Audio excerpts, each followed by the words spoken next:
Bueno, pues si os parece, doy comienzo al webinario. Hemos dado pues, unos minutos de cortesía.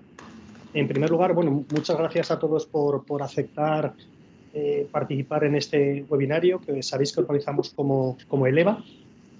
El pasado 29 de junio se publicó en el DUE el reglamento 2023/1930 del Parlamento Europeo y del Consejo, en el cual pues, hacía referencia a la revisión de la actual directiva 2006/42/CE de maquinaria.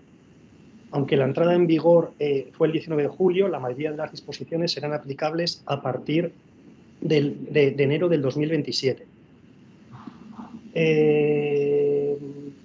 Luego mi compañero Sergio pues, va a entrar en detalle en cómo nos va a afectar a las empresas del sector esta revisión de la actual directiva de máquinas, pero antes sí que quiero pues, hacer mención a lo que es el EVA, ¿vale?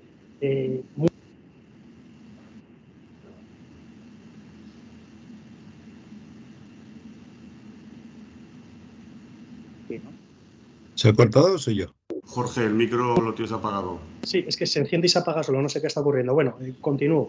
Es una alianza estratégica formada por 5 asociaciones, Anagrual, Panagrumat, ANAPAT, AEFE y ANMOPIC, en la que lo que pretendemos es defender los intereses comunes del sector, alquiladores de diferentes tipos de maquinaria y fabricantes de maquinaria.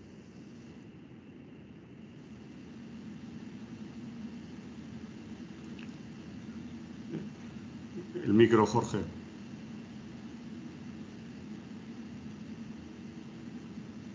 Representamos alquiladores de grúa móvil, alquiladores de plataforma, alquiladores de grúa torre, alquiladores de carretilla y fabricantes de maquinaria. En total representamos pues, más de 600 empresas, más de 26.000 trabajadores, un parque de maquinaria de más de 55.000 y una facturación que ahora ronda los 5.000 millones de euros. Nuestra misión pues, es promocionar el sector, mejorar la competitividad del sector, defender los intereses del sector y dar servicio de calidad tanto a los asociados como a todas las empresas del sector. Hay diferentes hitos en la trayectoria de EVA. No quiero centrarme en lo que hemos hecho y sí en lo que vamos a hacer. Y quiero aprovechar pues, esta reunión para invitaros a todos al vino español que daremos durante SMOPIC el 23 de noviembre. Próximamente todos vais a recibir una invitación para que estéis con nosotros compartiendo un vino durante SMOPIC. Sergio, ¿puedes pasar, por favor? No, los hitos, pues no me quiero detener en ellos. Sergio, pasa a la siguiente. Bueno, y ahora unas instrucciones básicas sobre este webinario. Si no os importa, permanecer con el micrófono desactivado. Este webinario va a estar grabado, está siendo grabado, con lo cual si alguno no quiere aparecer, por favor, apagar la cámara. Si tenéis cualquier tipo de pregunta, si no os importa, esperar un poquito al final de la presentación de Sergio. La presentación se os va a entregar a todos. Y cualquier incidencia, pues nos podéis contactar. Os diría que llaméis al teléfono que tenéis en la invitación que se os ha enviado. Entonces, sin más, Sergio, te cedo la palabra. No sin antes, Sergio, y lo comentas tú, para los que tenéis más interés en conocer a fondo el reglamento de maquinaria, vamos a organizar 5 talleres formativos por toda España.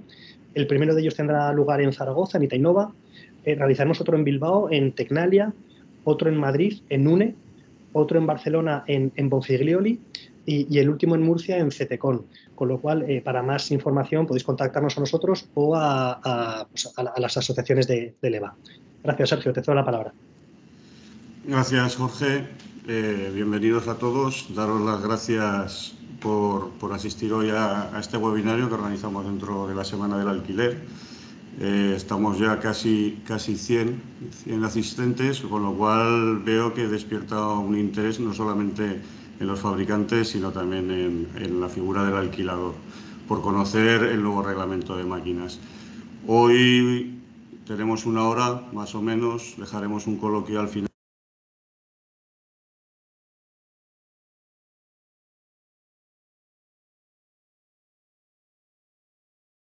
Sergio, se te ha cortado el micro. Sergio. Lo tienes como silenciado. Ahora. Sí, lo que os comentaba. Gracias a todos por asistir a este webinario. Veo que ha despertado mucho interés dentro del sector del alquiler de maquinaria. Y mi objetivo hoy en esta hora era contaros brevemente cuál ha sido el contexto de revisión de la directiva hasta la publicación del reglamento, cuáles son los principales cambios que se producen siempre relacionados con nuestro sector, el de la maquinaria de construcción y minería. Entraremos un poquito en detalle de lo que es la documentación digital, modificación sustancial, la evaluación de la conformidad, los requisitos, bueno, iremos desgranándolo. Al final dejaremos un turno de preguntas para que podáis lanzarnos las preguntas que consideréis. Si cuando hablamos del marco normativo sobre seguridad en máquinas, tenemos dos áreas fundamentales y complementarias entre sí, ¿vale? Por un lado tendríamos lo que es la seguridad y salud laboral, competencia del Ministerio de Trabajo, y esta legislación regula las condiciones de seguridad y salud laboral en el trabajo. Y por otro lado, tenemos dentro de lo que sería el área de industria, sobre seguridad industrial, tendríamos las normas que regulan las condiciones de seguridad que deben reunir las máquinas para poder ser comercializadas en la Unión Europea, cuya competencia estaría dentro del Ministerio de Industria.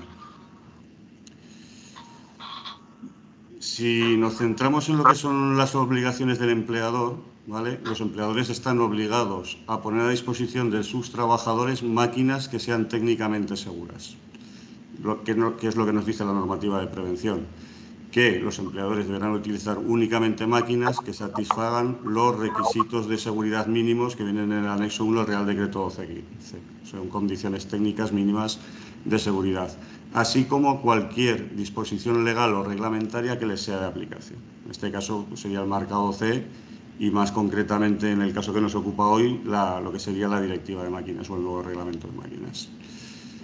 Además de utilizar máquina que cumpla la normativa de comercialización que les sea de aplicación, los empleadores también deben realizar un mantenimiento periódico de la máquina para garantizar que las condiciones de seguridad de esa máquina que tenía cuando se comercializó se mantienen en el tiempo, ¿vale?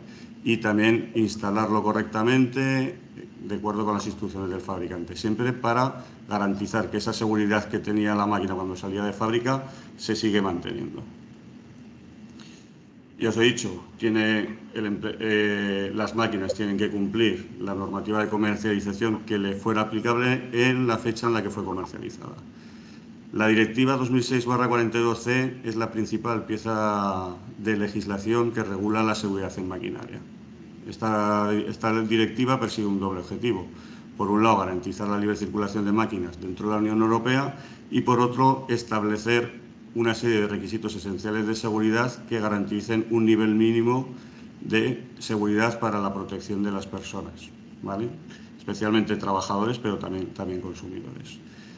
Sí que hay que matizar o destacar que la Directiva de Máquinas solo aplica a las máquinas que se introducen en el mercado de la Unión Europea. Esto es, máquinas nuevas fabricadas por un fabricante establecido en la Unión Europea, y si hablamos de máquinas importadas, máquinas tanto nuevas como usadas que se estén importando dentro de la Unión Europea. Otra cosa importante hay que señalar, yo creo que desde el principio, es que la Directiva de Máquinas no tiene un carácter retroactivo. Esto significa que la máquina tendrá que cumplir los requisitos de aquella versión de la directiva, para el reglamento, que le fueran aplicables en el momento que fue comercializada, por primera vez dentro de la Unión Europea. ¿Qué es lo que hace la legislación sobre seguridad en máquinas? ¿Vale? La directiva sigue los principios del nuevo enfoque, y esto consiste en que el texto legal simplemente se limita a establecer los objetivos de seguridad mínimos que deben cumplir las máquinas, sin establecer soluciones específicas o técnicas detalladas para poderlo cumplir.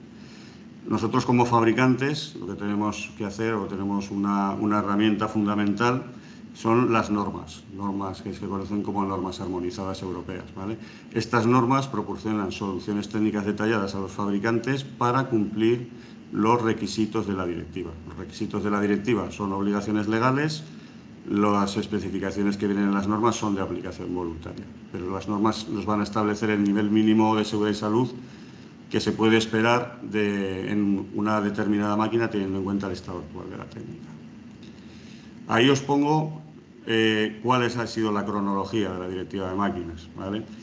La directiva original fue de aplicación de forma, vamos a decir, general, ¿vale? El 1 de enero del 95, luego fue el 1 de enero del 96 para carretillas elevadoras, el 1 de enero del 97 para, por ejemplo, para plataformas elevadoras móviles de personal. Esta primera directiva sufrió una serie de modificaciones y fue consolidada en un texto que es la Directiva 9837. Estas directivas, como tales, tuvieron que ser transpuestas al ordenamiento jurídico nacional a través de los reales decretos que conoceríais, el 1435 y el 5695. Luego ya en el año 2006 se revisó la directiva de forma importante y se publicó la Directiva 2006/42C, cuyas disposiciones fueron aplicables a partir del 29 de diciembre del 2009, entrando, por ejemplo, dentro del ámbito de aplicación como novedad lo que eran los ascensores de obra. Lo mismo, como directiva, tuvo que ser transpuesta al ordenamiento jurídico nacional a través del Real Decreto 1644 y luego sufrió una modificación menor relacionada con la introducción de la maquinaria para plaguicidas, ¿vale? Esto es lo que teníamos en estos momentos, la Directiva 2006/42. En el año 2018, la Comisión evaluó lo que sería el estado de aplicación de la directiva, concluyó que seguía cumpliendo los objetivos para los que se publicó esta directiva, que era garantizar la seguridad de las personas, pero vio que teniendo en cuenta el avance del estado de la técnica y sobre todo en las nuevas tecnologías digitales, era necesario revisarla para mejorar aún más los niveles de seguridad. Llegamos ya el 29 de junio de este año, se publicó finalmente el reglamento 2023-1230, el nuevo reglamento de máquinas, que es el que nos ocupa en el día de hoy. Unos días después se tuvo que publicar una corrección de errores porque las fechas de aplicación que venían en el reglamento eran erróneas. Bueno, simplemente fue mover una semana el calendario de esas fechas de aplicación. ¿Cuáles son los puntos clave en los que nos debemos fijar en este nuevo reglamento de máquinas? Son los que tenéis ahí en la pantalla y son los que voy a ir ahora desgranando. Se convierte la directiva en un reglamento, se alinea con el nuevo marco legislativo de la Unión Europea, se clarifica el ámbito de aplicación y las definiciones que contempla el reglamento, se introduce por primera vez el concepto de modificación sustancial de una máquina, se permite ya explícitamente la documentación en formato digital, se adaptan ciertos requisitos que ya estaban en la directiva para mejorarlos, relacionados con tecnologías o máquinas tradicionales, ¿vale? Se incorporan una serie de nuevos requisitos relacionados con las tecnologías digitales emergentes, ahí sí que tenemos bastantes nuevos requisitos. Se revalúan las máquinas consideradas de alto riesgo y también se revalúan los procedimientos de evaluación de la conformidad que están conexos a estas máquinas de alto riesgo. Perdona, ¿me estáis escuchando bien y viendo bien? Es que se me está cortando. Sí, se escucha bien. Vale, gracias. Se te oye bien. Vale, gracias, perfecto.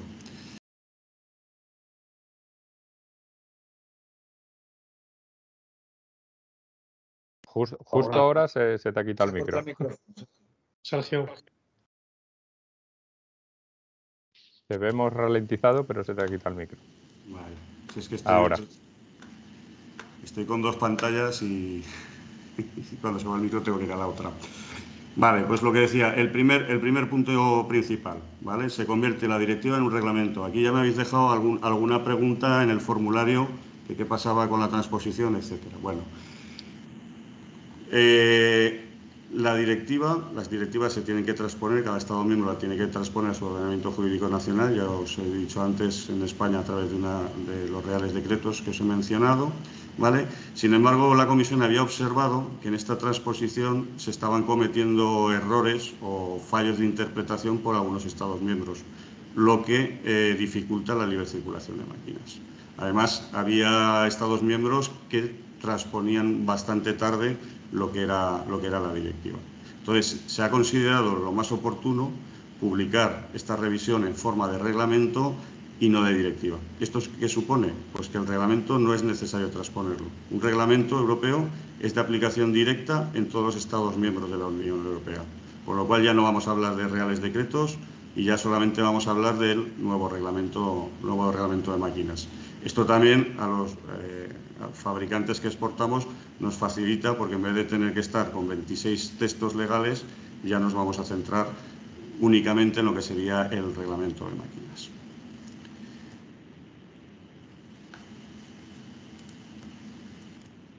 Segundo punto, adaptación o alineación con el nuevo marco legislativo de la Unión Europea.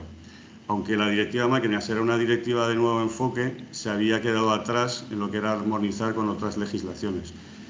A las máquinas de construcción les aplica fundamentalmente la directiva de máquinas, pero también les aplica otra serie de textos legales relacionados con la compatibilidad electromagnética, emisiones sonoras, baja tensión, atmósferas potencialmente explosivas, motores de combustión. Hay otra serie de legislación, ¿vale?, que sí que estaba ya publicada en base a las normas de este nuevo marco legislativo, y entonces, al no estar alineada, pues bueno, se producían discrepancias.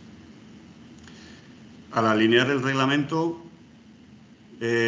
con este nuevo marco legislativo, ¿vale?, lo que se ha modificado con respecto a la directiva son algunas definiciones, por ejemplo, fabricantes, distribuidores, comercialización. Hay una serie de definiciones que se han alineado para que cuando leamos varios textos legales sobre seguridad industrial, pues veamos que son las mismas definiciones. Se han incorporado todas las obligaciones de los agentes económicos, fabricantes, distribuidores e importadores. Se han alineado las normas relacionadas con la presunción de conformidad, marcado CE, declaración V de conformidad. Hasta ahora hablábamos de declaración C de conformidad, ya desde hace un tiempo se habla de declaración V de conformidad, ¿vale? Simplemente es cambiar las siglas, el marcado CE sigue siendo marcado CE. Una cosa que también me habíais preguntado, ¿qué pasa con el reglamento de aparatos elevadores? Bueno, en esto no ha habido cambios desde la directiva al reglamento, ¿vale? Tanto la directiva como el reglamento permite o autoriza a los Estados miembros a elaborar disposiciones nacionales relacionadas o para regular lo que sería la instalación y mantenimiento y utilización de las máquinas, ¿vale? En este caso, el reglamento de aparatos elevadores, aprobado por el Real Decreto 2291, seguirá siendo de aplicación, como hasta ahora, ¿vale? No va a influir. Aplica para aquellos productos que están sujetos a ITC, en este caso grúas torre y grúas móviles. El caso de carretillas se derogó tácitamente, ¿vale? Pero bueno, el reglamento de aparatos elevadores va a seguir siendo de aplicación, mientras industria lo considere. Lo que os decía, reglamentos que nunca pueden afectar a lo que sería el diseño de la máquina, que está sujeto al reglamento, ¿vale? Solamente aspectos relacionados con la utilización, instalación, mantenimiento, etc. Si nos metemos en el ámbito de aplicación, bueno, pues comparando la directiva con el reglamento, realmente sigue aplicándose a la misma tipología de productos. Lo único que ahora se introduce el concepto de producto relacionado para englobar accesorios de elevación, equipos intercambiables, componentes de seguridad, cadenas, cables y cinchas. Bueno, toda esta serie de productos que siempre se van a autorizar conjuntamente con una máquina, ¿vale? Y luego la parte de cuasimáquinas, que sigue siendo de aplicación, ¿vale? Por eso digo, el ámbito de aplicación sigue siendo el mismo. Si bien es cierto que con la evolución del sector de las máquinas y la introducción cada vez más de software en lo que es el diseño de una máquina, así como de medios digitales, pues bueno, esto ha cobrado una especial importancia, y os he dicho que el reglamento se centra sobre todo en el tema de las nuevas tecnologías digitales. Entonces, sí que se han modificado las definiciones de máquina y de componente de seguridad para poder introducir el software. Entonces, ahora una máquina a la que solo le falte el software para realizar una aplicación específica tendrá la consideración de máquina y le serán de aplicación al fabricante todas las obligaciones relacionadas por el fabricante.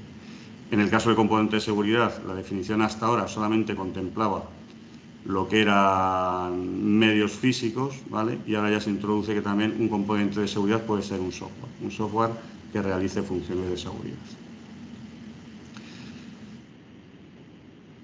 En lo que respecta al tema de exclusiones, no se ha modificado, sino que se ha clarificado, ¿vale?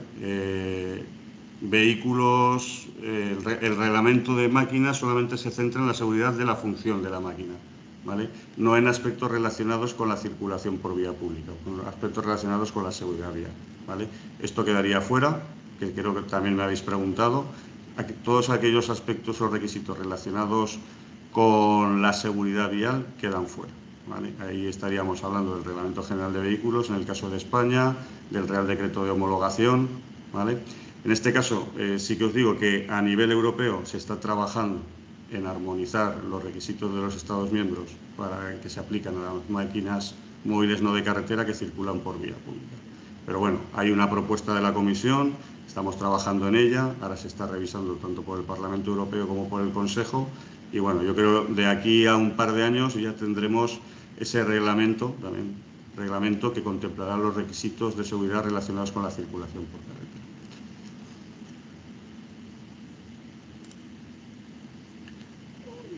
La alineación con el nuevo marco legislativo de la Unión Europea, y esto sí que es importante que lo conozcáis, ha introducido o clarificado cuáles son las obligaciones de los diferentes agentes económicos en la cadena de valor del suministro de la maquinaria.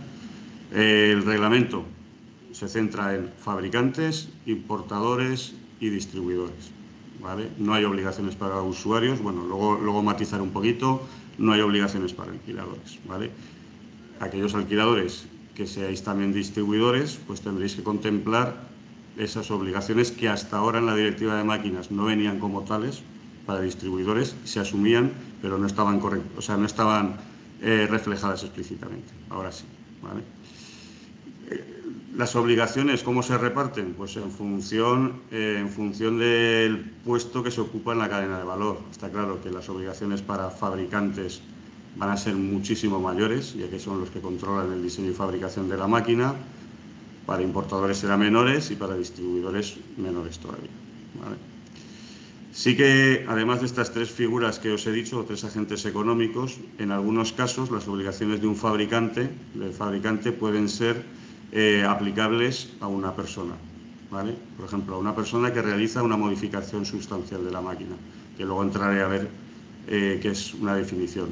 Si realizáis modificaciones sustanciales en las máquinas que están en vuestro poder, ¿vale? Podréis, según la modificación, podréis llegar a tener la consideración de fabricante y tendréis que cumplir una serie de obligaciones, ¿vale?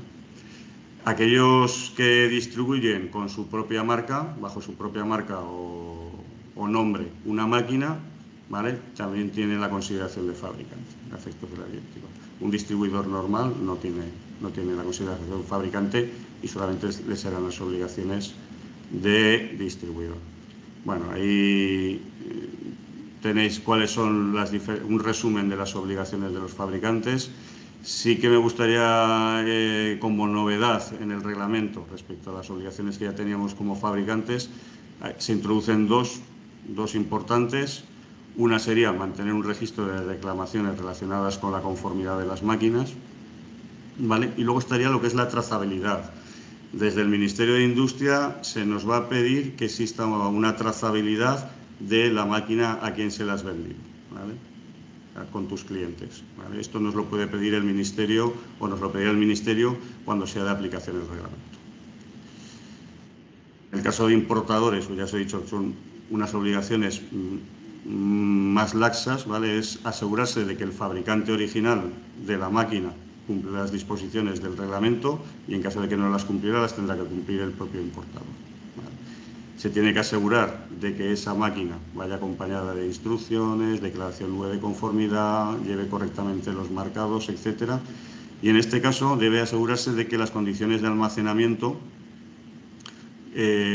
sean las adecuadas para que la máquina no pierda el nivel de seguridad. En el caso de distribuidores, pues ya os he comentado, simplemente asegurarse de que el fabricante o el importador haya cumplido sus obligaciones, ¿vale? Y lo mismo, esas condiciones de almacenamiento, cuidarlas para no minimizar el nivel de seguridad de las máquinas y que las condiciones del transporte también sean las adecuadas para no dañar la máquina.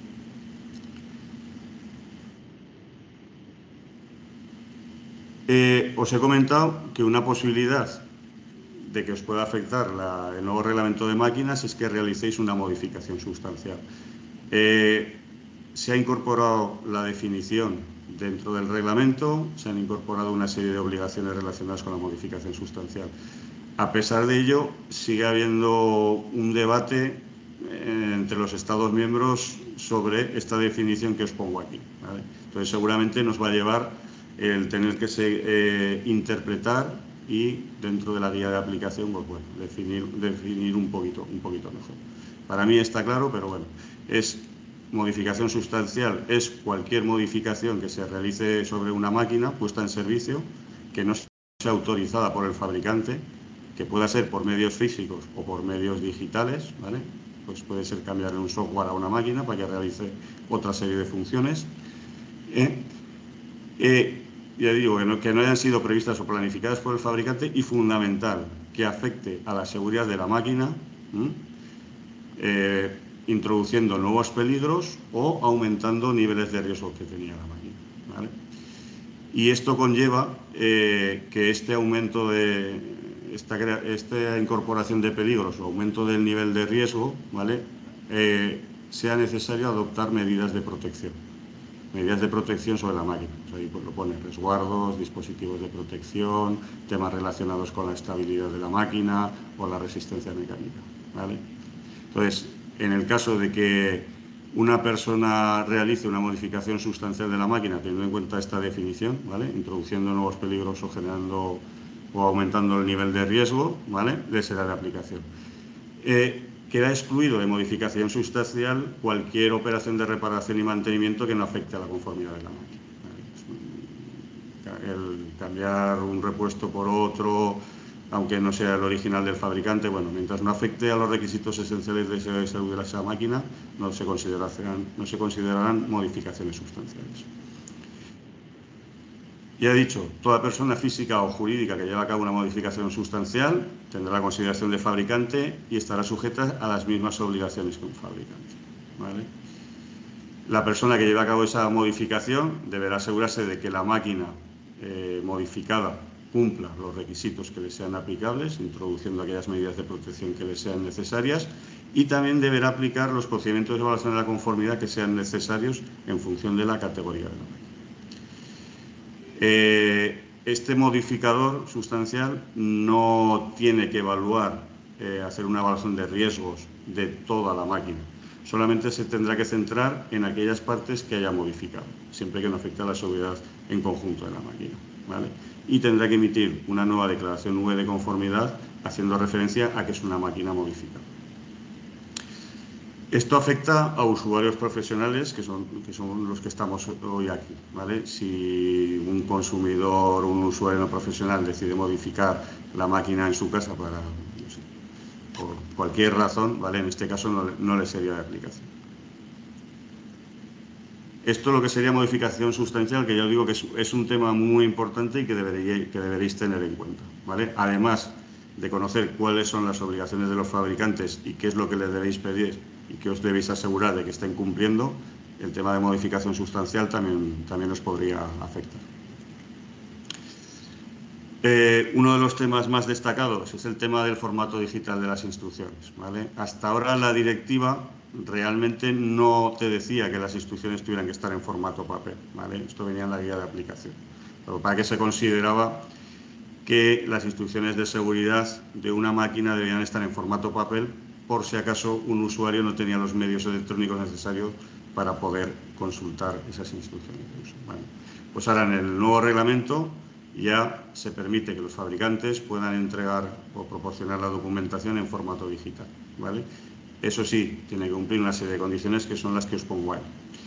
se indique en la máquina la manera de acceder a las instrucciones digitales, ¿vale? Podría ser, por ejemplo, en la imagen que os ponía, un QR que os lleve a esa información, a esas instrucciones, declaraciones de la máquina, ¿vale? Además, se debe permitir al usuario imprimir y descargar esas instrucciones de uso en un dispositivo electrónico, de forma que pueda acceder a las instrucciones en el momento que desee, ¿vale? Esto hay que tener en cuenta también si las instrucciones estarían incorporadas en el software de una máquina, ¿vale? Digo el que estén disponibles siempre. Y yo lo digo porque en caso de que se estropeara la máquina, habría que tener en cuenta que esas instrucciones siempre puedan ser consultadas. Y luego otro aspecto importante es que los fabricantes debemos mantener accesibles y en línea, ¿vale? Durante 10 años desde la fecha de introducción de la máquina en el mercado o durante todo lo que es la vida útil prevista de la máquina, ¿vale? Que dependerá, bueno, de la tipología de máquina, la vida útil dependerá. Pero bueno, esos 10 años son los que nos tiene que quedar en la cabeza, ¿vale? Entonces, esto será de aplicación cuando sea aplicable el reglamento de máquinas, que es lo último que comentaré, ¿vale? Ahora mientras la directiva siga siendo aplicable, ¿vale? Se seguirá entendiendo que se tienen que suministrar en formato papel. Bueno, desde las asociaciones de fabricantes estamos trabajando para que la comisión ya adelante este requisito para permitir el formato digital, ¿vale? En la guía de aplicación, que cambie la guía de aplicación para permitir el formato digital. He dicho que permita al fabricante entregarlo en formato digital, si bien el reglamento deja una vía abierta para que aquel usuario que desee tener las instrucciones en formato papel las pueda pedir y no se le cobre, ¿vale? Siempre tiene que ser proporcional de forma gratuita. Con lo cual, todos los integrantes de la cadena de suministro vamos a tener que tener en cuenta que si alguien lo pide en papel, hay que facilitárselo en papel, ¿vale? En el caso de máquinas o destinadas a usuarios no profesionales, ¿vale? Siempre hay que proporcionar en formato papel las instrucciones de seguridad. Pero bueno, en este caso nuestros productos no están dirigidos a consumidores, con lo cual esto lo podríamos obviar. Bueno, con este requisito, ya os he dicho, lo que se persigue es reducir la cantidad de papel, los costes asociados de administración, de tener esos stocks de manuales de instrucciones, de distribuirlos, etcétera, ¿vale? Y yo creo que esta es una de las medidas importantes que hay que tener muy en cuenta. Os he dicho las instrucciones de uso. La declaración de conformidad pasa exactamente lo mismo, ¿vale? Siempre tiene que acompañar a la máquina, ya sea dentro del manual de instrucciones o como un documento aparte.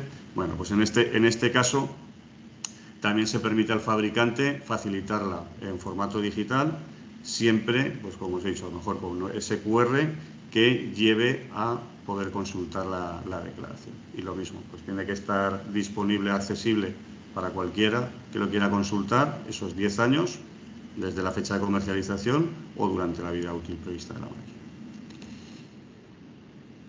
Nos metemos en los requisitos o en los requisitos que se han modificado, en los requisitos que se han añadido. Voy a ir brevemente y simplemente os voy a señalar aquellos que yo considero más destacables. El primero de ellos es que ahora el usuario debe poder comprobar todas las funciones de seguridad de la máquina por parte del fabricante, con lo cual el fabricante le va a tener que dar las instrucciones de cómo comprobar esas funciones de seguridad y, si fuera necesario algún tipo de herramienta, pues también se la deberá facilitar, ¿vale?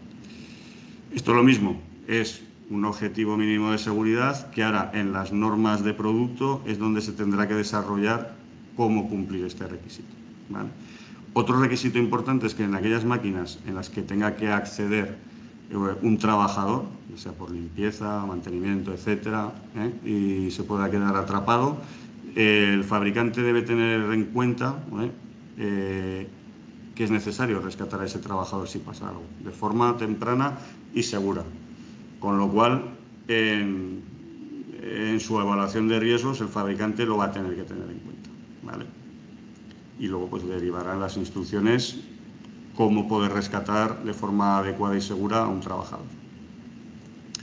Más requisitos. En el caso de máquinas móviles tenemos dos relacionados con los asientos, ¿vale? Son los que os pongo ahí. Cuando exista un riesgo significativo de vuelco o inclinación y no se utilice su sistema de retención, la máquina no deberá poder moverse, ¿vale?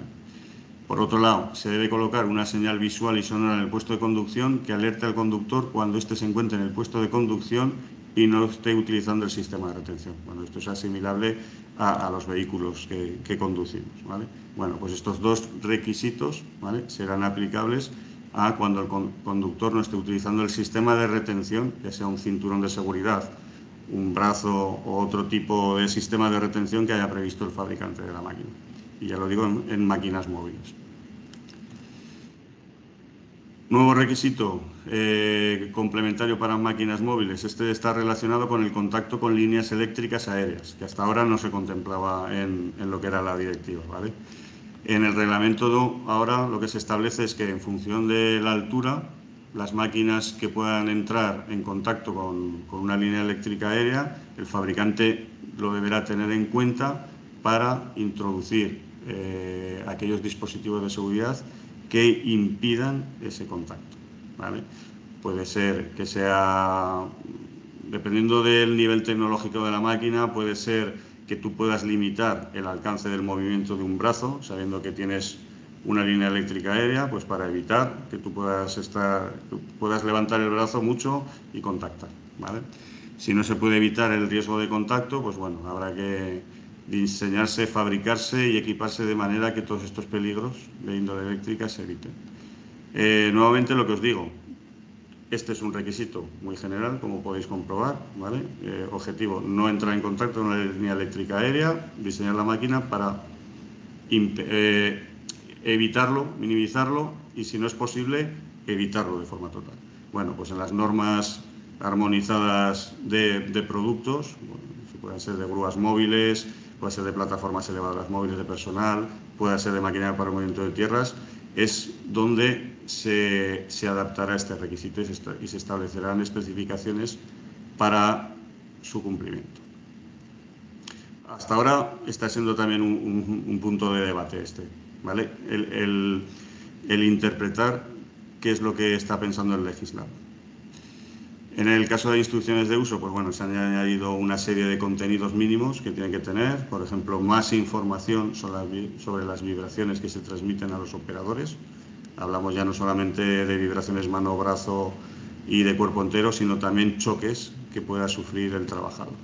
Os digo lo mismo, no hay una norma para el tema de los choques de vibraciones, con lo cual los organismos de normalización van a tener que desarrollar esa norma para que los fabricantes podamos aplicar correctamente este requisito.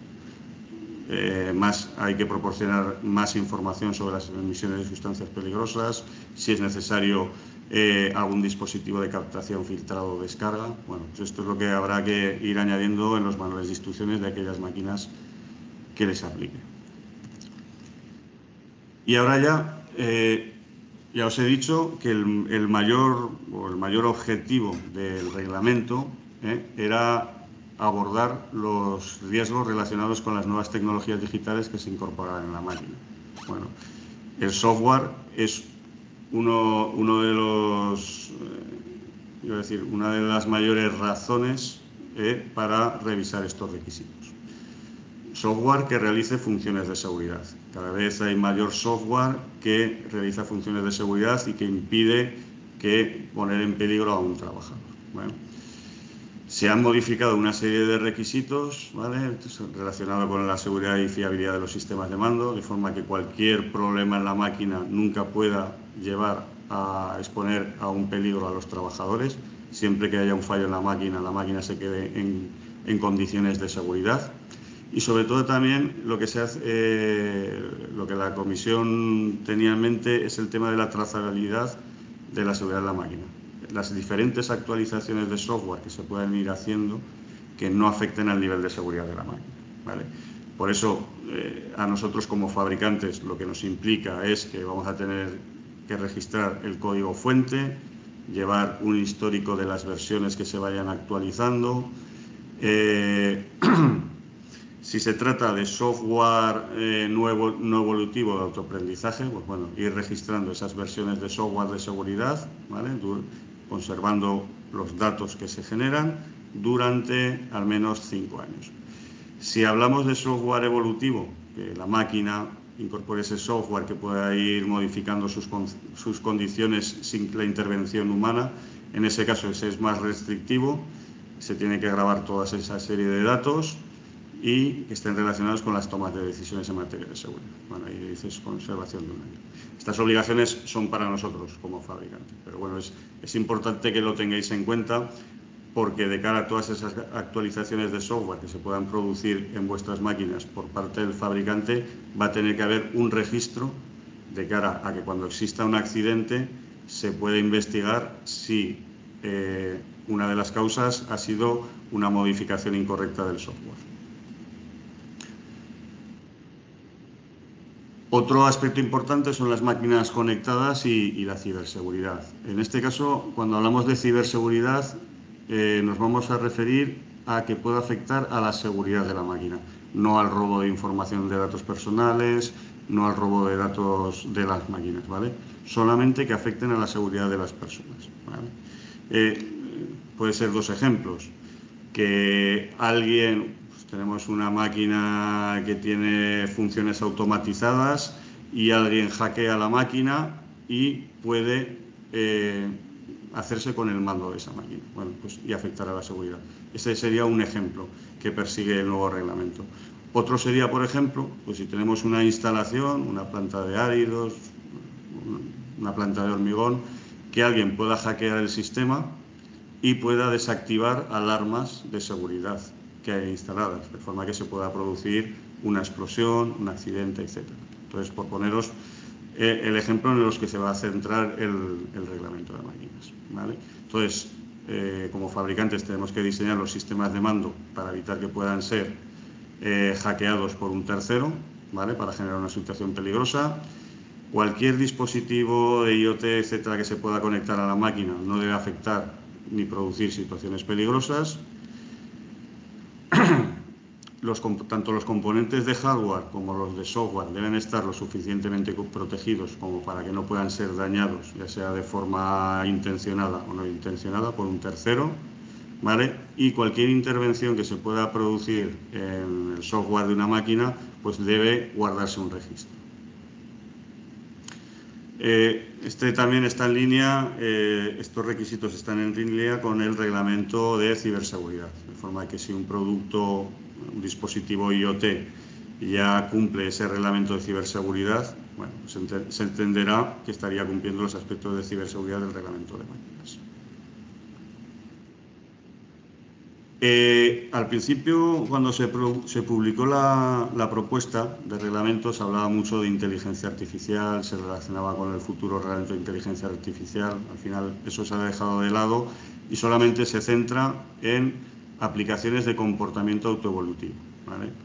Ahora ya en nuestro sector quizá menos, pero hay en otros sectores, ¿vale?, donde hay nuevas formas de diseñar y fabricar las máquinas con independencia del uso previsto de cualquier mal uso razonablemente previsible, ¿eh? Son estos sistemas de comportamiento autoevolutivo que garantizan funciones de seguridad y en los que no interviene la decisión humana, sino que el propio programa va aprendiendo y va adoptando una serie de decisiones. Bueno, pues en este caso, los fabricantes que incorporen estas aplicaciones de comportamiento evolutivo, sistemas, software, ¿vale?, deberán tener en cuenta la evaluación del riesgo no solamente cuando sale de su casa, sino tener en cuenta todas aquellas decisiones que pueda tomar ese software, ¿vale?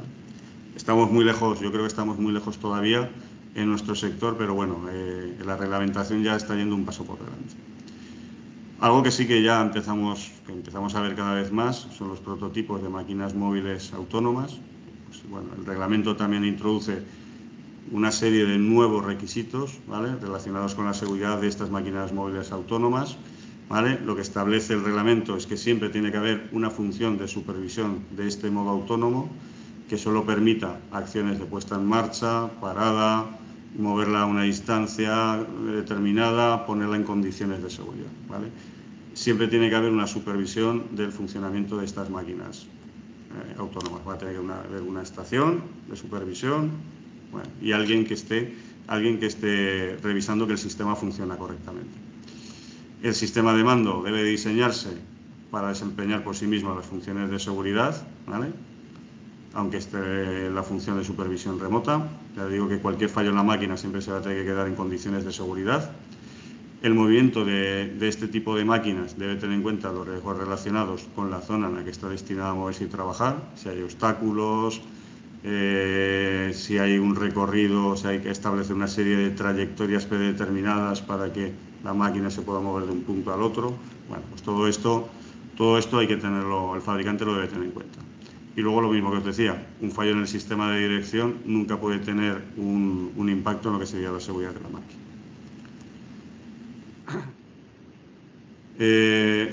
Más temas. Bueno, la máquina móvil autónoma se está moviendo en un entorno de trabajo. Bueno, pues ahí hay dos posibilidades.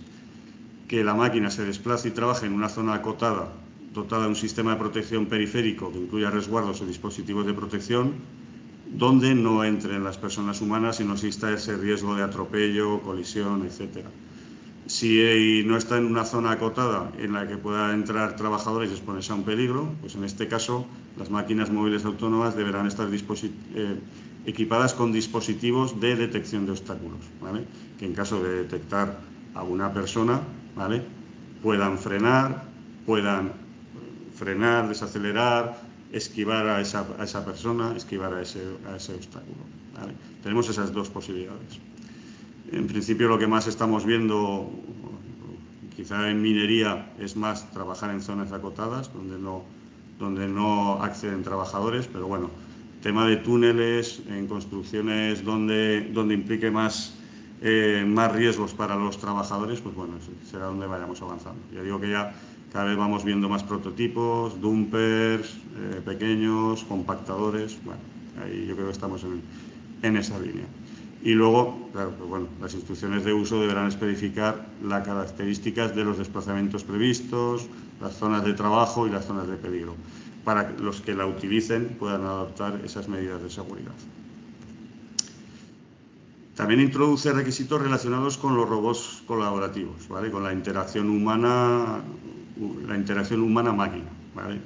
El que estés trabajando al lado, por ejemplo, de un robot de estos que os pongo ahí, bueno, puede generar una situación de estrés para la persona que está trabajando porque tiene miedo de qué es lo que va a hacer ese robot, si se va a descontrolar y yo qué sé, puede causar un accidente, ¿vale? Entonces, los fabricantes de este tipo de robots colaborativos lo debemos tener en cuenta en la evaluación de riesgos, ¿vale?, de forma que ese robot no se pueda descontrolar nunca y que de alguna forma pueda existir una comunicación entre la persona y la máquina para saber qué está haciendo esa máquina, ¿vale? Ya puede ser una comunicación verbal, puede ser una comunicación con imágenes, textos, etc. Bueno, hasta ahora ya os he hecho un pequeño resumen tanto de requisitos relacionados con las máquinas tradicionales como requisitos relacionados con las tecnologías digitales. Vamos ahora a lo que sería la presunción de conformidad, ¿vale? Esto no ha cambiado, ¿vale? Aquellos fabricantes que utilicen normas armonizadas para el diseño y fabricación de su máquina, pues les ofrecerá la presunción de conformidad con los requisitos del reglamento, ¿vale? Si bien ahora la Comisión se ha dejado la potestad para elaborar especificaciones técnicas que no sean normas, ¿vale?, en caso, pero como situación especial, en caso de que no prospere una norma, ¿vale?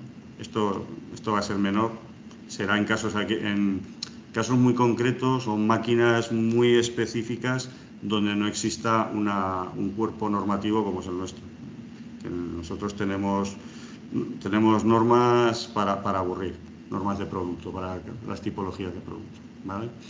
Aquí os ponía un poquito el resumen. Normas armonizadas para plataformas elevadas móviles de personal. Tenemos la 280 parte 1, publicada recientemente, que ya aparece en el listado de normas armonizadas que sirven de apoyo para la directiva de máquinas. La parte 2 no se ha publicado como norma nacional, sí como norma europea, ¿vale? Y lo que sí que se establece es la fecha de retirada de la conformidad de la versión anterior, de la 280 parte 1, hasta el 2 de febrero del 2025.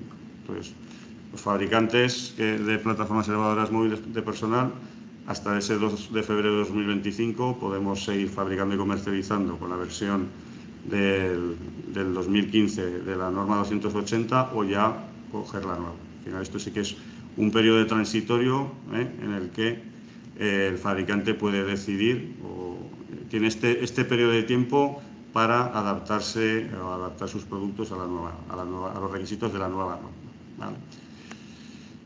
En el caso de carretillas elevadoras todoterreno, yo os he puesto la 3691 parte 1 y la 1459 parte 1. Digo porque son carretillas alcance variable todoterreno, ¿vale? Si acaso sí que os matizo que la parte A1 de la 1459, esa modificación, todavía no aparece en el listado de normas armonizadas. Pero bueno, esto tampoco es. Esto es importante. Es importante, claro, ¿por qué es importante el reglamento de máquinas? Que lo conozcáis, para saber qué es lo que tenéis que pedir a los fabricantes, qué es lo que tenemos que cumplir, pero también es importante que conozcáis las normas de producto, ¿vale? No basta con que en la declaración de conformidad hagamos una referencia a un listado de normas, sino que si nosotros decimos que las estamos aplicando, vosotros podéis verificar que realmente las estamos aplicando. En el caso de grúas, la 13.000 para grúas móviles y la 14.439 para grúas torre. Bueno, son las normas de seguridad de producto que establecen esos requisitos de seguridad o esas especificaciones técnicas que nos ayudan a cumplir con los requisitos aplicables de la directiva y del reglamento, ¿vale? Todo este conjunto de normas, ahí os he puesto en la derecha, os lo pasaremos con la documentación, ¿vale? El último listado de normas armonizadas que sirven de apoyo a la directiva de máquinas, ¿vale? Os lo pasaremos. Hay cerca de 800 normas, ¿vale? Yo creo que para nuestro sector hablamos de 150 normas que hay que controlar, ¿vale? Por toda la tipología de productos en la que nos movemos. Entonces, en los próximos años lo que se va a hacer es una importante revisión dentro de los comités de normalización, ¿vale? Una revisión de todas estas normas de producto. En algunos casos habéis visto que los requisitos nuevos que se introducen no van a ser aplicables a cierto tipo de máquinas, con lo cual ahí no habrá variaciones, pero en otro tipo de máquinas sí que vamos a tener que introducir esas especificaciones para garantizar que se cumplen los requisitos. Bueno, entonces ahora nos espera 1-2 años hasta tener un listado de normas armonizadas para el reglamento. Hablamos de 2026. O sea que hay un arduo trabajo en el tema de la normalización. Hablamos de evaluación de conformidad. Aquí sí que ha habido cambios importantes. Bueno, los fabricantes debemos asumir la responsabilidad de la conformidad de las máquinas que diseñamos y fabricamos y comercializamos, ¿vale? Con arreglo a los requisitos del reglamento. No obstante, para ciertas máquinas que se consideran que tienen un potencial riesgo, ¿vale? Se establecen procedimientos de elaboración de la conformidad más rigurosos, que pueden requerir la intervención de un tercero, que se llama organismo notificado, ¿vale? Vosotros conoceréis las máquinas de anexo 4 de la directiva de máquinas, donde por ejemplo están las plataformas elevadoras móviles de personal. Bueno, el reglamento, aunque no introduce cambios muy radicales, os he dicho, sí que reordena un poquito todo lo que son los articulados, los anexos, etcétera. Entonces ahora vamos a hablar de máquinas de anexo 1, ¿vale? Y lo que ahora se ha establecido es 2 categorías, categoría A y categoría B. La categoría, ahora os lo comentaré, la categoría A, vamos a decir que son las máquinas que se considera que tienen un nivel de riesgo muy elevado, ¿vale? En este caso, se cuenta con 6 categorías, ¿vale? Ninguna categoría de máquinas en este anexo, en esta parte A del anexo 1 estaría relacionado con nuestro sector, ¿vale? Sí que se han incorporado 2 categorías, lo que os he dicho, relacionadas con el comportamiento autoevolutivo, ¿vale? Tanto de componentes de seguridad como máquinas que incorporen sistemas de comportamiento autoevolutivo. Esta tipología siempre va a requerir la intervención de un organismo notificado. Ahora, cuando ponga el esquema, os comento un poquito más. La parte B asume las 19 categorías de máquinas que ya venían en lo que es la directiva, ¿vale? En este caso sí que tenemos 2 categorías de máquinas que tienen relación con máquina de construcción. Tenemos las tronzadoras de madera y tenemos dentro de aparatos de elevación de personas o de personas y materiales con periodo de caída vertical superior a 3 metros. Tenemos ascensores de obra, tenemos plataformas de trabajo de desplazamiento sobre mástil, tenemos plataformas elevadoras móviles de personal.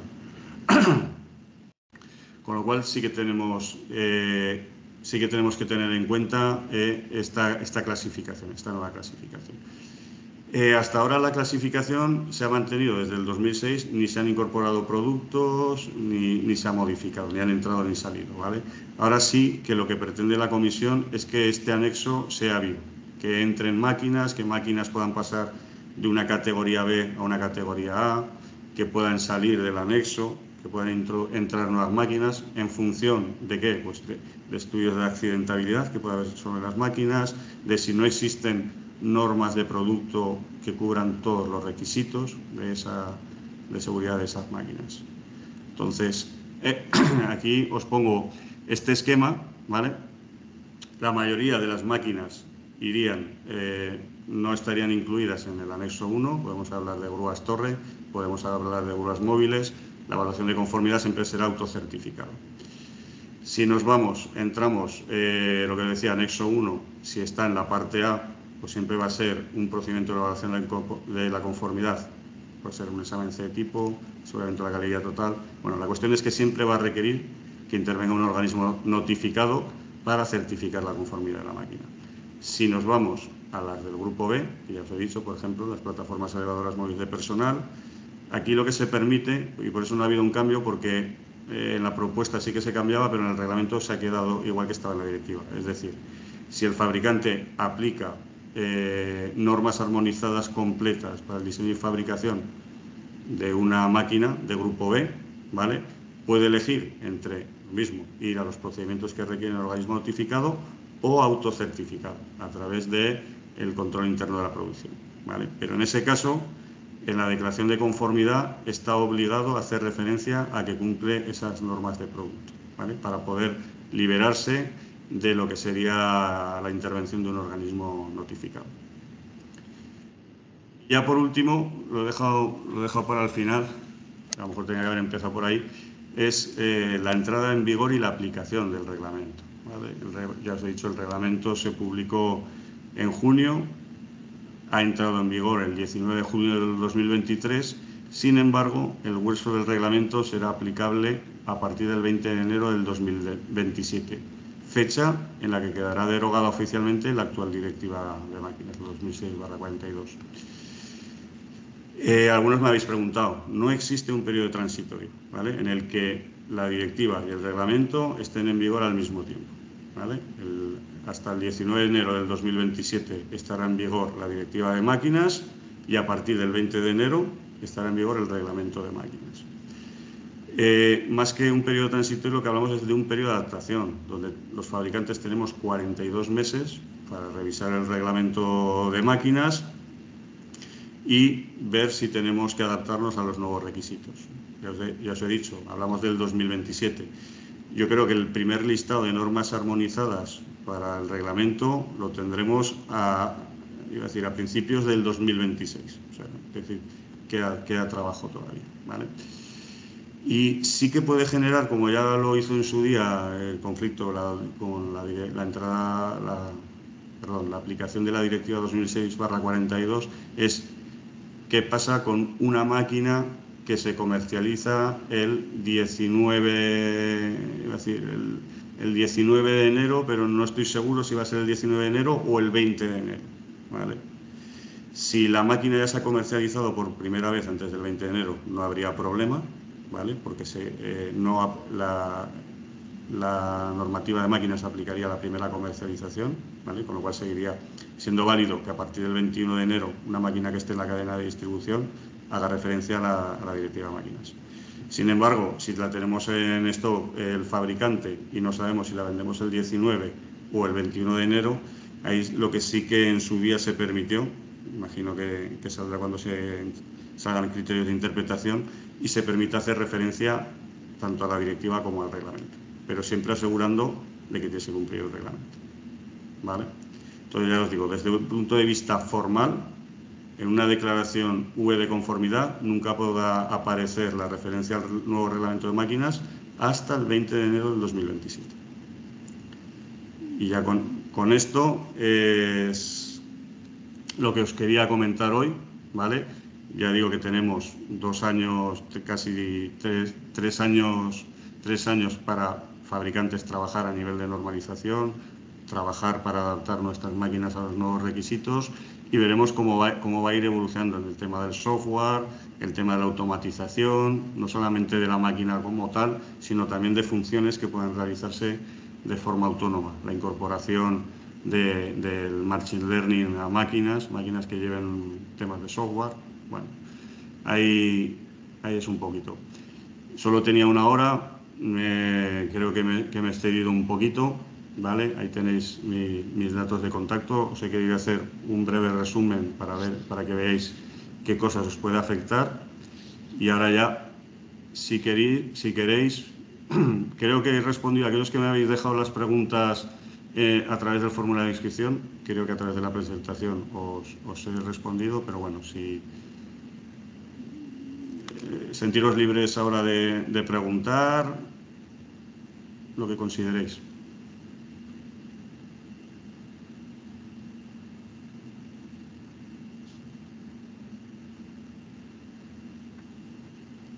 Sergio, Sí. había Luis, una pregunta en el chat, Luis, pero yo creo que la has Sí, contestado. yo solicité participar, no sé si... No sé si eres Luis Miguel el que está Miguel hablando. soy yo. Sí, Miguel soy vale. yo. Sí. Vale, una pregunta, yo sé que esto es orientado al reglamento de máquinas, no al usuario de la máquina, pero siempre estamos un poco con la duda de la formación, si se obliga de alguna manera a los fabricantes a formar o a indicar instrucciones, aparte de las propias en papel, ahora en digital, obviamente, para el usuario, si hay algo que obligue u oriente al fabricante sobre quién puede manejar sus máquinas, en qué condiciones, qué formación. Sí, pero esto ya viene en la directiva también, ¿vale? O sea, el fabricante no está obligado a formar, ¿vale? Si bien ni a decir quién está autorizado para manejarla o no. Lo que sí que puede decir, y creo que ibas por ahí, es en las instrucciones de uso, es decir, qué tipo de formación debe tener para poder manejar esa máquina, o qué condicionantes, ¿vale? Pero eso ya viene establecido en la directiva, ¿vale? Si dices, oye, pues bueno, para manejar esta máquina que no la puede manejar cualquiera, o qué tipo de formación debería tener, ¿vale? Pero él no está obligado a dar la formación. Vale, no, es que las normas son un poquito, digamos, generalistas, ¿no? Sí. En los convenios habla de según qué categoría profesional pueden manejar unas u otras máquinas, pero de una manera tampoco no demasiado clara. Claro, pero aquí es con lo que os he empezado desde el principio, que digamos que tenemos dos áreas de la legislación: la de prevención de riesgos laborales, que afecta al usuario, y la de seguridad industrial, que afecta al fabricante. Sí. Si nos metemos ya en la de prevención, ahí sí que el tema de formación, pues bueno, a través de formación preventiva, según convenios, formación específica capacitante para poder manejar una máquina, pero ahí ya nos vamos por el área de utilización, y ya los fabricantes ahí ya no...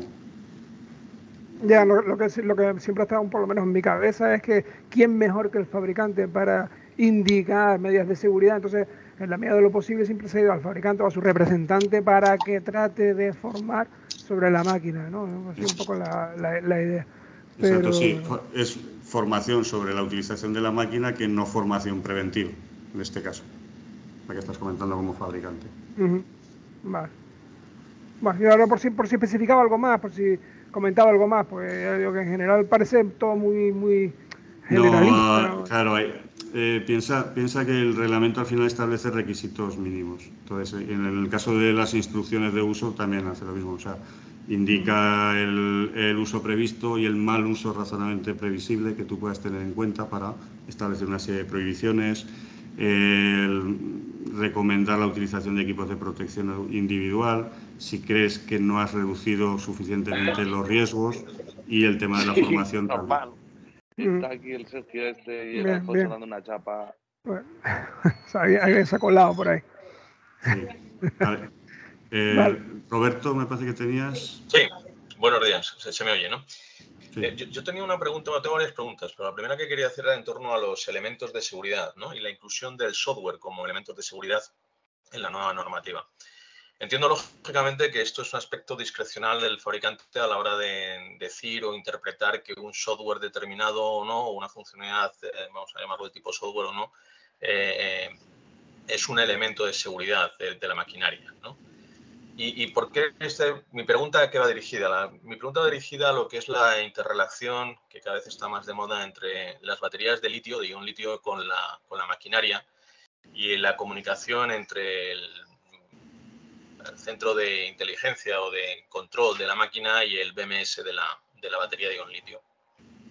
La pregunta es, esa comunicación entre ambos dispositivos, entre un BMS y entre bueno, la parte de control electrónica de la máquina, ¿puede constituirse como un software de seguridad? Cuando hablamos de software de seguridad, y ahí tienes la definición, digamos, de componente de seguridad, ¿vale? Dentro del reglamento. Es algo que si tú lo quitas, la máquina puede seguir trabajando, ¿vale? Entonces ahí es donde te va a discriminar. En lo que es función de seguridad de lo que no. Si es necesario para el funcionamiento de la máquina, no lo vas a considerar un componente de seguridad, ese software, ¿vale? Es necesario para el funcionamiento, para la carga de la máquina, etcétera, pero no realiza esa función de seguridad. No sé si... No es necesario, es decir, aquí de lo que se trata es un anhelo de los fabricantes de maquinaria. Estoy hablando fundamentalmente, que es la parte que yo conozco de material handling o de manutención, que es el anhelo a controlar las baterías, por así decirlo. Es decir, que las baterías compre al fabricante de la maquinaria, ¿vale? Lógicamente eso es algo que jamás se ha podido conseguir con las baterías de plomo ácido, pero que es algo que sí se puede conseguir con las baterías de ion litio, debido a que en las baterías de ion litio tienen una inteligencia, tienen unos circuitos y tienen unos componentes eléctricos y electrónicos, que en este caso en la parte electrónica y de software es el BMS, que por tanto que por un CAN bus puede comunicar con la máquina y básicamente lo que hace es bueno, comunicar cuál es el estado de carga de la batería a la máquina, vamos a decirlo así, ¿no? Y eso es algo que es siempre cerrado en los fabricantes, es decir, cada fabricante tiene su protocolo de comunicación y por tanto digamos que a esa máquina solo le puedes poner la batería que te venda el fabricante, ¿vale? Exacto. Sí, pero... Un anhelo de los fabricantes siempre ha sido la inclusión de esa comunicación máquina-batería como un elemento de seguridad de la máquina y que estuviera como un elemento de seguridad y que por tanto fuera parte del marcado CE de la máquina y que si no existía esa comunicación entre la máquina y la batería podrías perder el marcado CE de la máquina entera. Entonces, la sensación que tengo por la nueva normativa es que eso es un hecho con esta nueva normativa, o que puede llegar a ser un hecho si el fabricante, bueno, pues... Hay que tener en cuenta, cuando se hace carga automática, etcétera, tener en cuenta como requisito de seguridad. Pero de ahí a que realice función de seguridad, es lo que te decía, que es lo que... El contemplarlo como un componente de seguridad, no. O sea, es parte de la evaluación de riesgos de la máquina con esas baterías, la comunicación, que no exista un riesgo. Pero el considerarlo un componente de seguridad es lo que no, desde mi punto de vista, no sería. Ya, pero al final el punto de vista que imperaría sería el del fabricante, entiendo yo. Sí. Con lo cual, si el fabricante lo incluye, será un punto de seguridad. Sí, por eso digo punto de seguridad, pero no función de seguridad. Lo que te decía como componente de seguridad, ¿vale? Sino como una parte más de esas medidas que él ha adoptado de seguridad en la máquina. Alberto, Alberto, me parece que habías levantado la mano. Sí, hola, buenos días. Enhorabuena, muy interesante la intervención. Al hilo de lo que comentaba el compañero en referencia a las baterías, yo creo que hay un punto que hay que contemplar, que es que el fabricante no debería o ha hecho un ensayo de compatibilidad electromagnética. Entonces nosotros, al cambiar esa batería con esa BMS, eh, si bien desde un punto de vista técnico podríamos ver que eso se iría cumpliendo o no, no hay un ensayo. Entonces yo creo que ahí es donde los fabricantes se cogen a ese ensayo que han realizado. Independientemente de bien, como estamos comentando, la batería no es en sí un elemento de seguridad, pero sí que forma parte de ese ensayo de compatibilidad electromagnética que el fabricante ha realizado. Creo que no sé si iba por ahí tu pregunta, Roberto, y creo que Sergio te ha No, porque contestado de forma cualquier otro correcta, elemento, pero no, porque cualquier otro elemento que introduzcas que cumpla, lógicamente, la normativa electromagnética, pues estaría incluido. Es decir, no hay ningún problema. Igual que puedes cambiar un motor, o puedes cambiar la electrónica, o puedes cambiar cualquier otro elemento que no necesariamente es el que te proporciona la marca, pero que sigue cumpliendo la normativa electromagnética. Sí hay un componente de seguridad, que es lo que argumentan realmente los fabricantes en un momento determinado. Es decir, la máquina lo que hace es que cuando recibe que la batería está en un estado excesivamente bajo de carga, lo que hacen es que ponen en marcha funciones de ralentización de la máquina, porque, por ejemplo, en aquellas máquinas que tienen elevación, impiden la elevación, ¿no?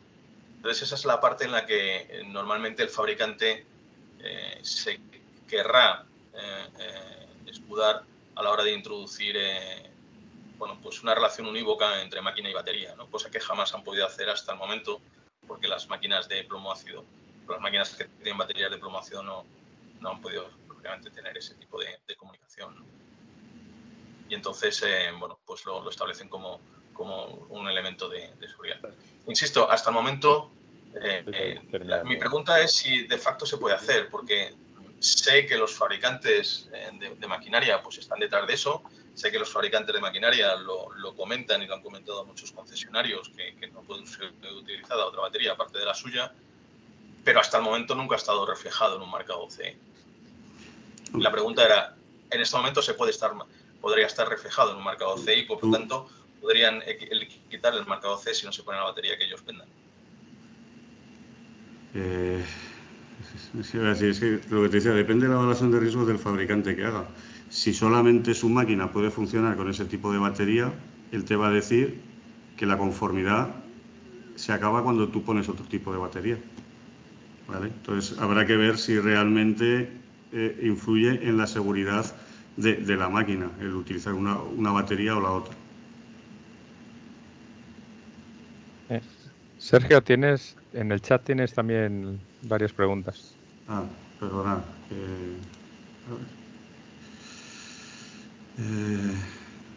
Hay alguna pregunta de Nuno Silva. Si no os importa, podéis ir hablando, levantar la mano e ir hablando, porque para Sergio va a ser complicado ir respondiendo e ir mirando el chat a la vez. no, yo por concluir el punto este y cerrarlo, lo que quiero hacer ver es que cuando un fabricante que lleva certifica directiva máquinas y compatibilidad electromagnética, entonces esa compatibilidad electromagnética va asociada a un ensayo que ha realizado un laboratorio. En ese ensayo figuran todos los componentes, incluido la batería. Entonces ese es un punto en el que el fabricante lógicamente puede decir, yo tengo un ensayo con esta batería y por tanto si tú pones otra batería, ellos no tienen por qué o pueden cogerse ahí si tienen este anhelo de tener ese recambio como pieza de venta, a cogerse ahí. Yo no estoy entrando en temas técnicos aquí, estoy entrando en temas administrativos, legales y de normativa. No estoy entrando en un tema técnico en ningún momento. Sí, a ver, el reglamento de máquinas también te contempla lo que sería la inmunidad a perturbaciones electromagnéticas que afecten a la seguridad. Luego está la directiva de compatibilidad electromagnética, bueno, es pero es más para el funcionamiento, pero sí, es lo que comentas. Pero al final Perdón, una pregunta. Con respecto a lo que tú has dicho, ¿no? El tema lógicamente, del cumplimiento de la seguridad electromagnética y la normativa electromagnética europea. Lo hacen también con unos motores determinados. Si se cambia el motor y se pone otra marca de motor, que tenga, lógicamente, las mismas características eléctricas, pero es otra marca, afecta también, ¿no? Si claro, esa argumentación sería lo mismo, ¿no? Un motor que también tiene una componente electromagnética. Pues, lógicamente, un motor tiene elementos, es decir, tiene perturbaciones electromagnéticas, ¿no? Y al final lo que os he comentado es eso. Lo principal es esa evaluación de riesgos que hace el fabricante y que cubre una serie de cosas. Entonces, si ya se incorporan otra serie de componentes que él no ha tenido en cuenta en la evaluación, ahí se te está yendo la conformidad que él ha declarado, ¿vale? Otra cosa es que él te pueda decir, oye, pues tienes que utilizar este modelo concreto de componente o este modelo con esta serie de características. Bueno, pues ahí estaría cubierto por la conformidad o no. ¿Vale? Es que, Roberto, lo que ocurre es que si tú en un ensayo de compatibilidad electromagnética, yo he tenido la suerte de estar en varios, yo soy ingeniería, no soy fabricante, pero a veces inclusive poniendo... Hemos hablado alguna vez Roberto, cuando hemos celebrado la asociación. Oye, Barcelona, por ejemplo. Pasamos. Si no os importa, hay muchas más preguntas y creo que tenemos que responder a todas las personas que han participado en el debate.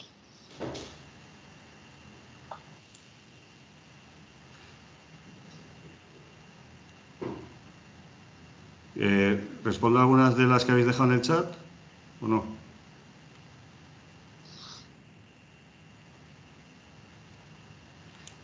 Decís, ¿la modificación sustancial es únicamente en materia de seguridad? Sí, no de productividad, sí. Afecta, o sea, se considera modificación sustancial siempre que introduzcas un nuevo peligro o aumentes el nivel de riesgo, ¿vale? Entonces eso se considera modificación sustancial. La confirmación, preguntan, la confirmación de la fecha estimada a disponer la lista de normas armonizadas. Ya os he dicho que esto más o menos ahora la comisión está trabajando en el borrador del formato de mandato para los organismos de normalización. Entonces, hablamos de el 2026.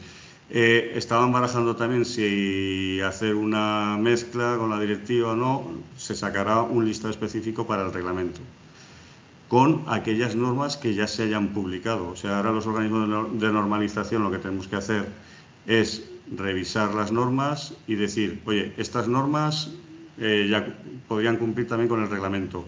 Estas normas hay que modificarlas levemente y estas normas hay que modificarlas a fondo. Entonces se establecerá una prioridad y durante estos 3 próximos años es conforme se irán publicando, ¿vale?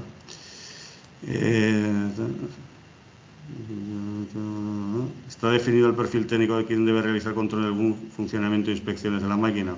Bueno, como hablamos de normativa de seguridad industrial del diseño y fabricación, no.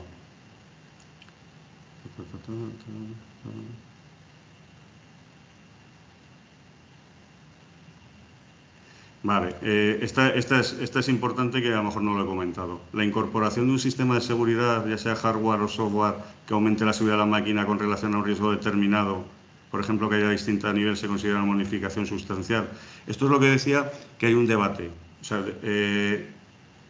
desde mi punto de vista y interpretando la definición de modificación sustancial, no. O sea, todo aquello que incorpore la seguridad de una máquina no es modificación sustancial. Os he dicho que precisamente modificación sustancial es afectar a la seguridad, pero en negativo, ¿vale? No añadirle seguridad a la máquina. Y ya quiero la última, ¿es obligatoria la declaración C de conformidad también en el QR? No es obligatorio, o sea, el fabricante va a poder decidir si suministrar la declaración y el manual de instrucciones en papel o en digital, ¿vale? En digital tiene que cumplir esa serie de condiciones que os he dicho, facilitar el acceso, indicar sobre la máquina, por ejemplo, que puedes acceder a la declaración y al manual, pero no es algo obligatorio.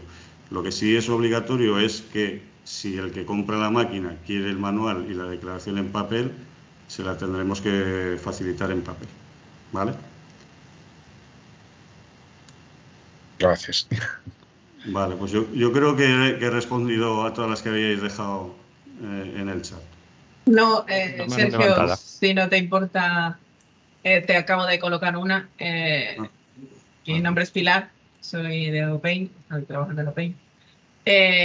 Suponiendo que nosotros importamos una máquina con una fecha previa a la entrada en vigor, ejemplo, te lo he puesto aquí, el día 2 de enero de 2027, que está cumpliendo con la directiva anterior. No la comercializamos, sino hasta, o sea, la fecha realmente que empezaría a contar sería la de comercialización, o está en funcionamiento. No la comercializamos, sino hasta pasado el día en que entra en vigor este nuevo reglamento. Tendríamos que hacer nuevamente, otra vez, con un organismo notificado la conformidad de acuerdo a este nuevo reglamento.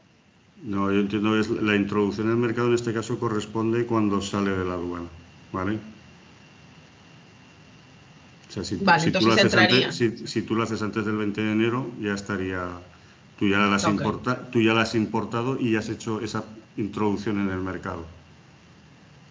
¿Vale? Luego ya lo que os decía, ya estaría en la cadena de distribución. Perfecto, muchas gracias, Sergio.